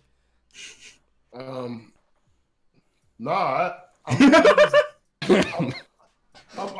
legitimately just happy to hear that they're making first-person shooters more easily watchable. Man, I'm just saying, bro. You was like just ready.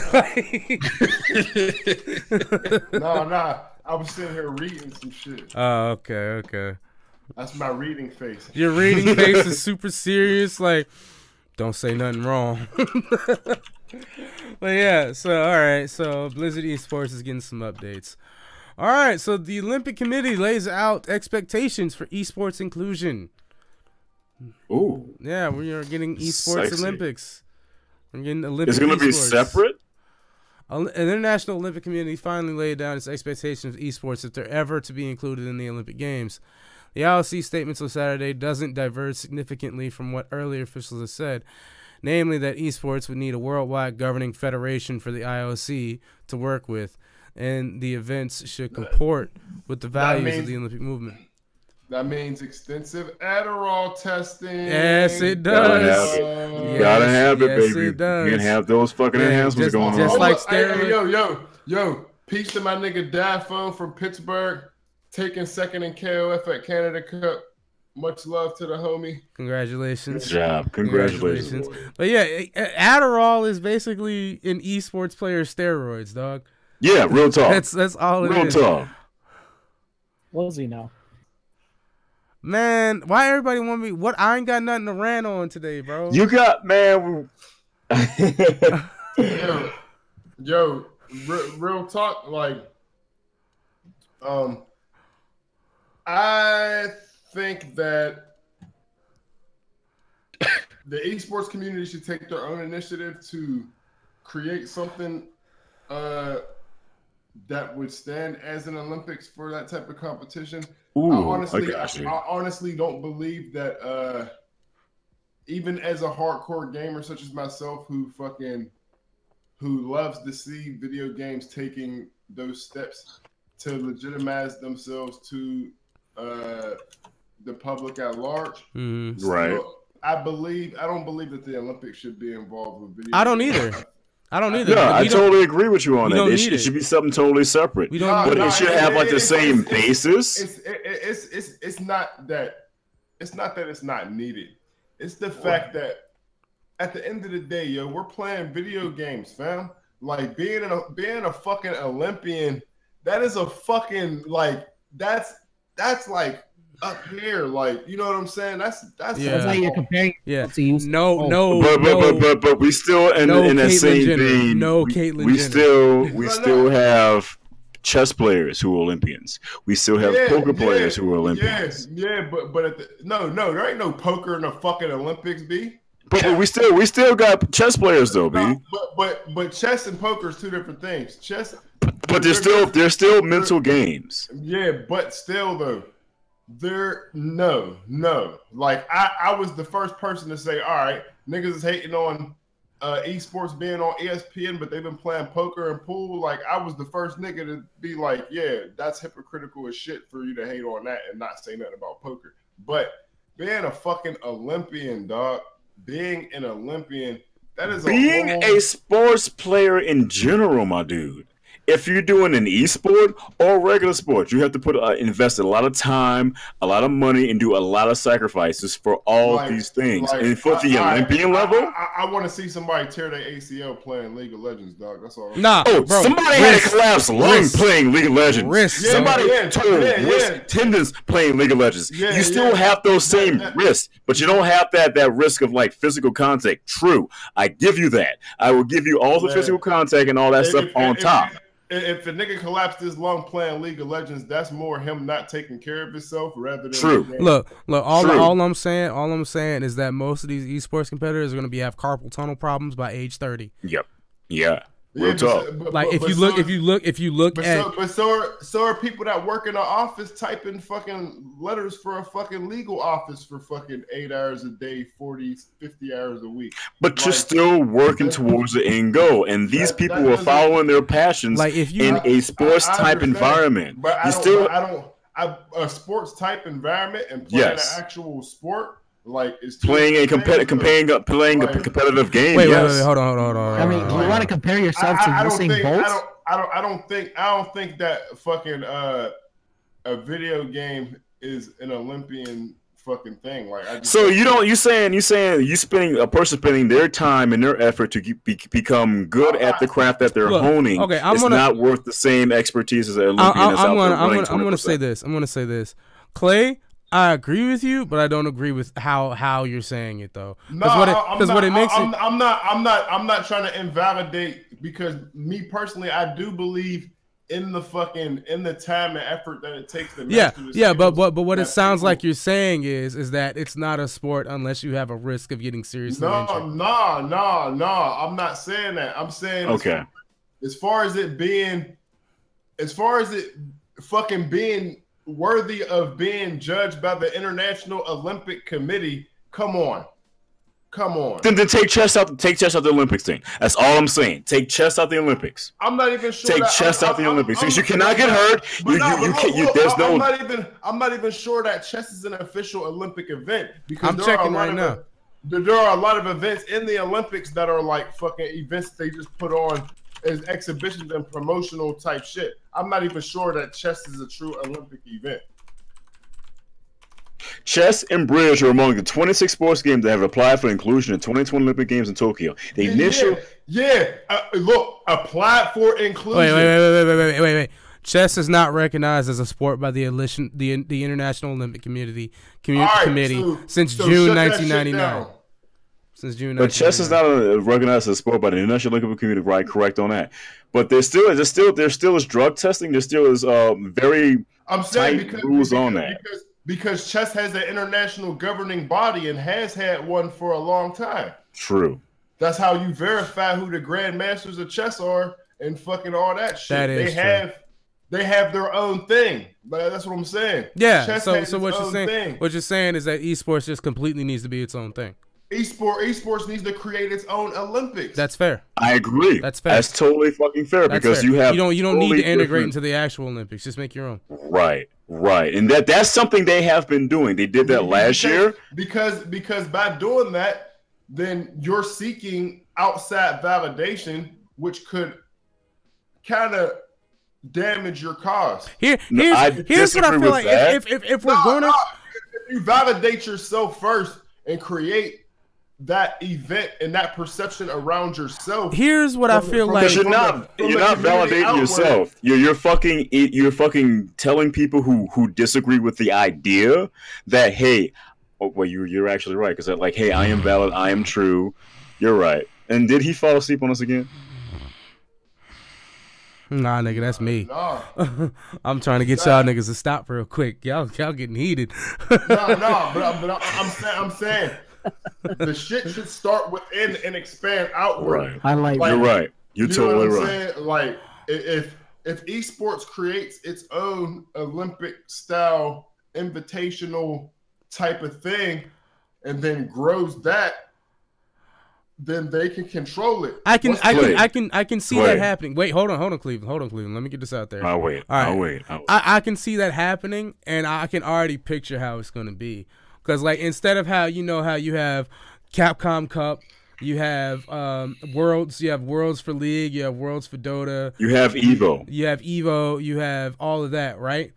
Instead of all of that being a separate thing, have all of that in 1 week at the same location.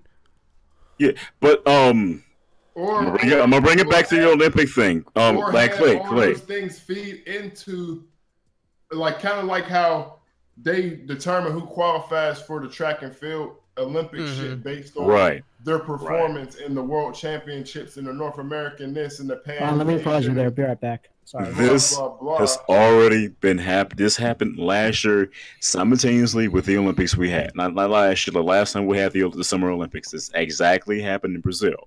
They had Smash Brothers, they had Street Fighter, and I can't remember the other few games because I'm still in the process of looking it up right now on Google. But the exact same thing you guys have been saying has happened, and it's still going on. This was the first step for these things to make their own Olympiad, however you want to pronounce it, and bringing it into the spotlight because esports are now being recognized as something profitable, like you did say last week, Clay, something where the money is at. Where the money is at, the sponsors and everything else will come to it. And then that's when the inclusion comes. I had a conversation. And another thing, when you look at like committees for the Olympics, you have people who represent these sports and represent these things. Right. And there's a certain respect level between all these different people because of the history that their sports has.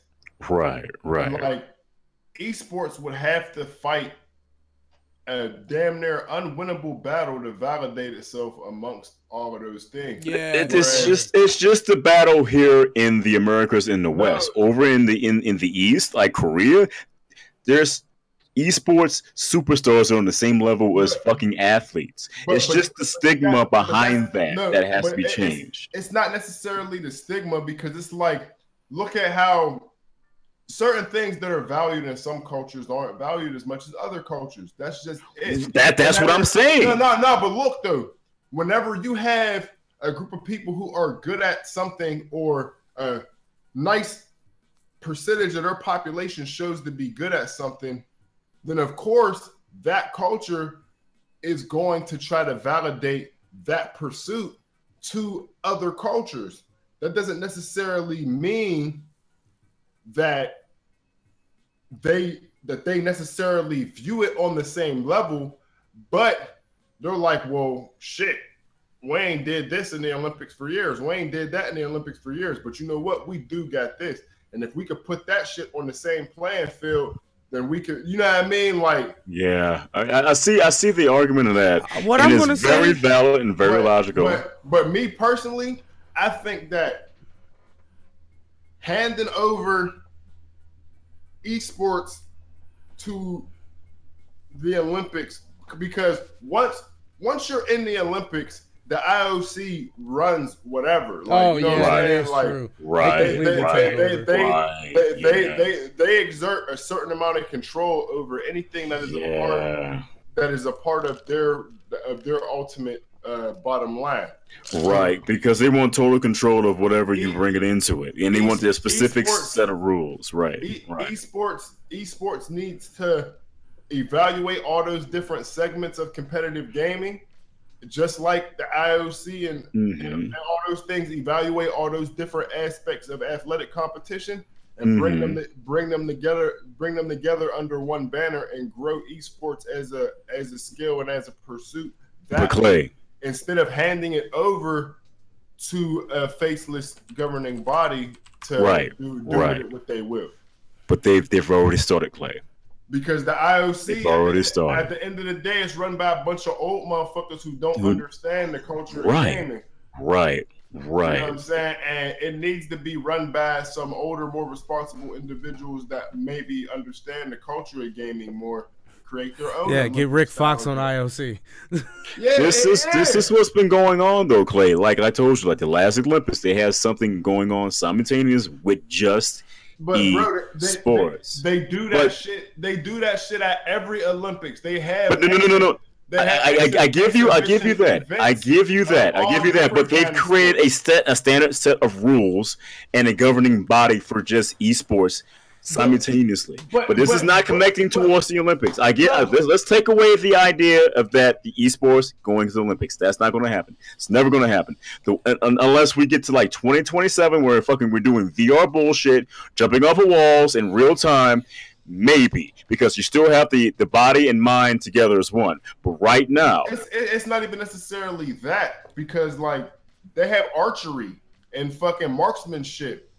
But that's still physical fucking. You still have to get the physical strength in your arms to do archery. You still have to do a lot of physical things to get your body in body and mind and sing, and then to have the physical prowess to do these things. It's still more of a skill than a sport. Like, you know what I'm saying? There are certain things. That's what the Olympics are, though. That's what I was trying to bring up. The Olympics are nothing but a way to measure who's the most skillful in each region and who can take that region to the top of the fucking tier and take home the gold. That's what the Olympics basically were. It's a dick measuring contest. Yes.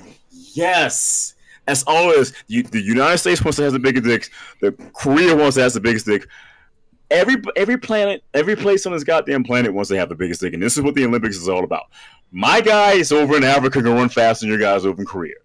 My guys over in fucking China can swim faster than you guys over in fucking My guys in the Hawaii. US are way better than anybody else at basketball. Like, you know. Right. That's all it basically is. And hey, but that's because they stole most of their players from Africa.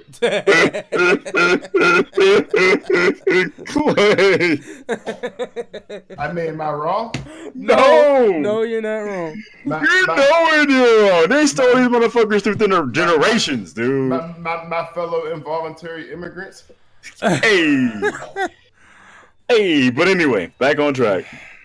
That's all it basically is. But I totally agree with you that they do not need to be controlled by these old, crusty, wrinkly ass motherfuckers. They need to get people who have been inside this for years, who've competed or just spectated to the point where they know the concept of the sport. Or tournament organizers. Right, like, exactly. You know Yes, sir. Yes. CEOs never get the proper treatment. Correct. And it's just to a way so that when we create not the Olympics, so let's call it something else, like the esports pantheon, maybe. No, yes, you are the judge, man. The esports pantheon, the esports allocate. Man, just call it the Olympics, man. Woo, man, this is why. They put your ass in marketing on this shit. The Olympics. Let's go. Olympics, not Olympics. Let's do that. That's what we're gonna be calling this. The Olympics. When that actually happens and it's separate from the Olympics. And instead of 4 rings, you're gonna have the PC and you're gonna have the mouse and keyboard, the GameCube controller, the arcade stick, and don't forget the chess piece. Don't forget the chess piece. And the chess piece. Let's go. And when that happens and when they name it that, I'm gonna take the words from my man CJ from San Andreas, since DV loves posting Grand Theft Auto videos. Pay a nigga. Yes. Pay a nigga. Man, we already seeing it happen, bro, with this whole Overwatch thing, man. This is like, these are just the precursors. These are like the outlines. They're taking stuff from established sports and bringing them to some over to esports for everyone else who is not into these things. Like, nigga, I don't play basketball. I got weak ass fucking knees because I got a metal plate in my left leg, but I can understand that shit. I can look at it and understand it. I got cerebral palsy. I'm not one for athletic competition either. Bro. Right. But you can still see it though. Right. And that's the whole thing. They want that tribalistic nature from sports. Your team, this is my team. I wear these colors proudly. I see you wearing my colors. You're on my side. You're wearing the rivals' colors. Fuck you, suck a dick. That's what they want to bring over to esports. Yeah, which is how it has been happening. But you gotta understand that, like, the Pittsburgh Steelers didn't just pop up overnight. They've been a football team since 1933, my nigga. Correct. Like, the reason why these sports teams in these leagues have the type of rabid fan bases that they do is because they've existed for a long time. The sports that they play have existed for a fairly long time. Through many generations. And these kids, they grow up with this in their households, and it becomes, like I said, the tribal culture. And on top of that, the fact that when you see these guys do the things they do, you know that you as a person cannot do them. So you respect that shit. Whereas an average person watching somebody play a video game, they're like, that's why I think fighting games are the most esports thing of them all, because there's certain shit that they can visually do that makes you know, all right, this dude goes hard in this fucking game. Yo, this shit like, you know what I mean? And like, every competitive video game, though, like, motherfuckers doing flick shots with AWPs in CSGO. Motherfuckers sitting here doing like 200 APM per second in fucking StarCraft, or doing like really minute details in League of Legends. But that's something that you have to know something about. But to people outside of fucking fighting games would not understand moment 37. That's not true, because the only reason that has basis in truth is because it's been passed along and made explained through a lot. Because somebody looking at Street Fighter 3 Third Strike is like, why is he sitting here flapping his arm up and blocking a fucking leg? What is this shit? Let's take that out of the equation, because that's something that you have to know, that's a mechanic of the game to understand how hard it is. Right.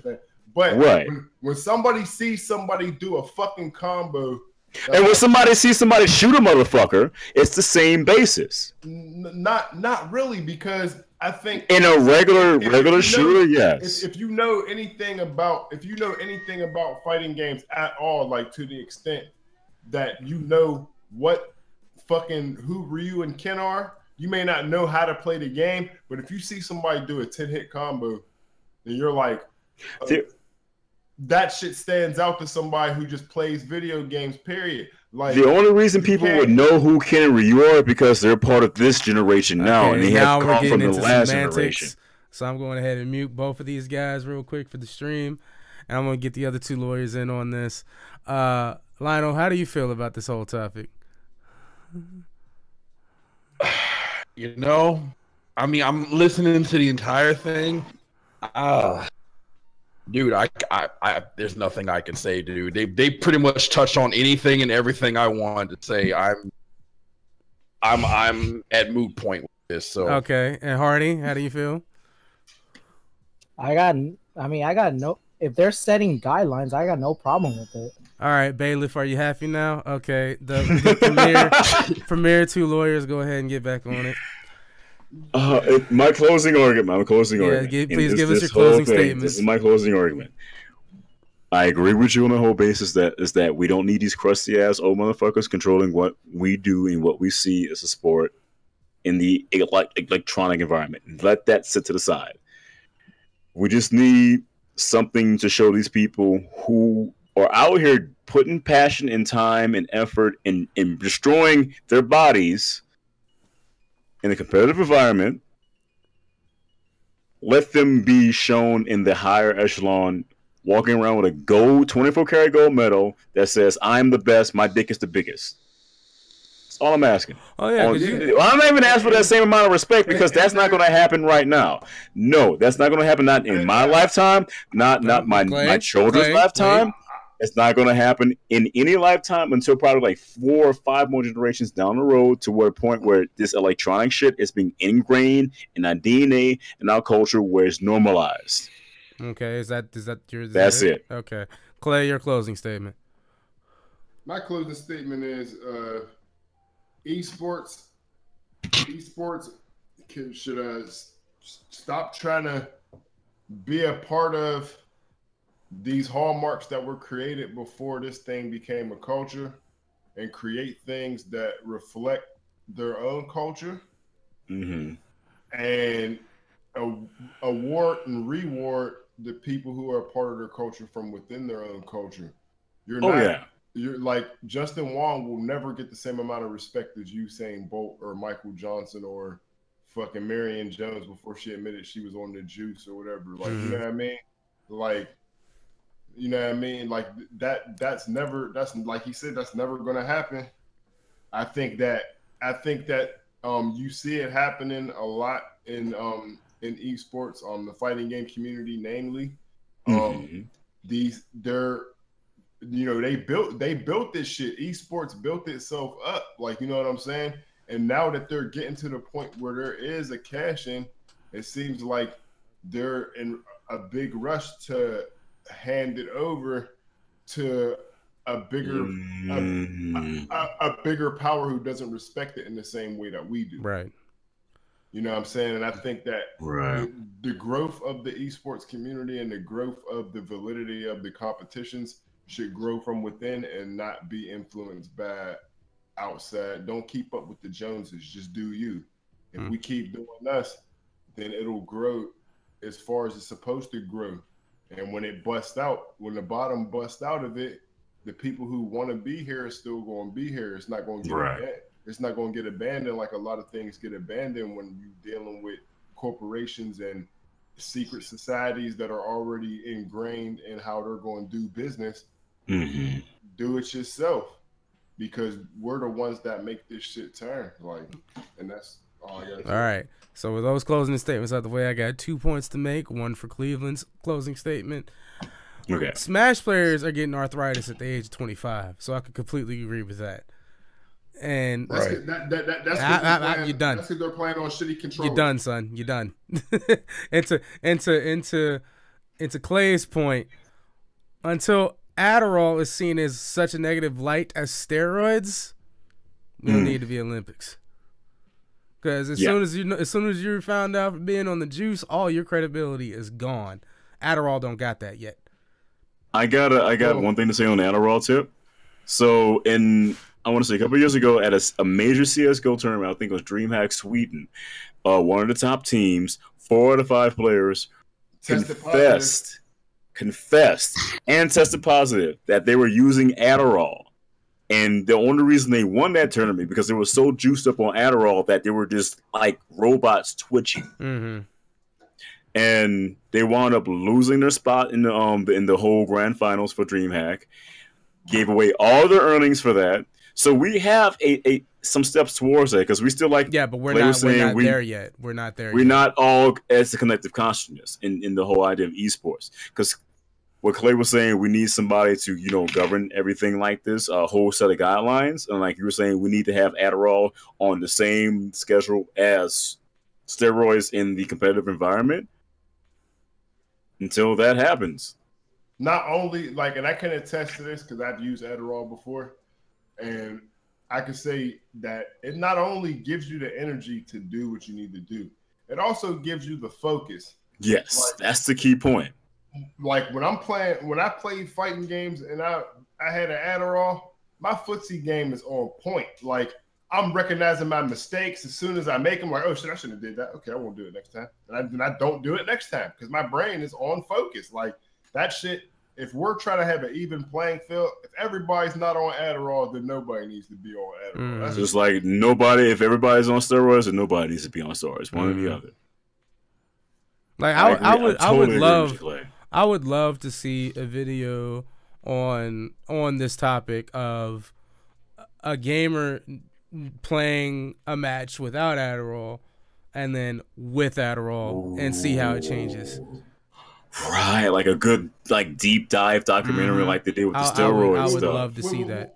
What's up? Right. Why don't you do a self-case study? I was thinking about that. Don't do that. I was thinking about that. Actually. God. I was thinking about that. So if Clay, if you got any pharmaceuticals, let me know. Wrong guy. I said I have done. I know. But I'm thinking about that. I'm actually thinking about that. But drugs are bad. Okay. says the same person that's always on the miles and that yak, though. That miles and that yak, though. Okay, you shouldn't do drugs, okay? Kids, don't do drugs, okay? Drugs are bad. All right, and we did have an email question, but we're gonna save it for the next podcast. No, I already made my. Too bad. You're gonna have to wait until next week. So I literally had to think for no reason. Nah. Don't go ahead and put it in a Word document or a notepad for next week, Playboy. put it on these nuts. Anyway, this has been the KCGO Podcast where we keep calm the game home. Thank you for joining us tonight. Let's go ahead and get the socials out the way, starting with Hardy Huang. You can catch me at Asian Pikachu 215. That's AZNPIKCHU 215. At Twitter, at Facebook, at YouTube, at anywhere else.